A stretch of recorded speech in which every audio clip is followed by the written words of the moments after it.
తులసి అత్తగారు విశాలాక్షి ఎమ్మెల్యేగా గెలిచినందుకు మీడియా వాళ్ళు ఇంటర్వ్యూ తీసుకుంటూ ఉండగా విశాలాక్షి ప్రౌడ్గా ఇలా చెప్తూ ఉంటుంది. శిలలాగా ఉన్న నన్ను ఈ విధంగా మార్చింది నా కోడలు తులసియే, తన గొప్పతనమే ఇదంతా అని తులసి గుచ్చి మీడియా ముందు గొప్పగా చెప్తూ ఉంటుంది విశాలాక్షి. బసవరాజు వాళ్ళ అమ్మ కోపంతో రగిలిపోతూ ఉంటారు. తులసిని మీరేమంటారు అని అడిగితే లేదు, అలా చెప్పడం ఆవిడ గొప్పతనం, కానీ ఆవిడలో ఉన్న లక్షణాలని నేను బయటికి తీశానంతే అని తులసి కూడా గర్వంగానే చెప్తుంది.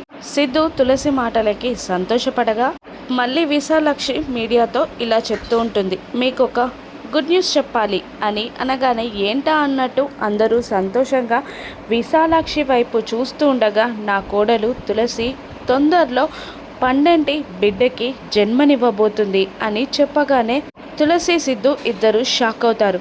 తులసి ప్రెగ్నెంట్ అని విశాలాక్షి మీడియా ముందు ఎందుకు చెప్పింది, అసలు ఇప్పుడు పరిణామాలేంటో రాను ఎపిసోడ్స్లో చూద్దాం. Thank you for watching.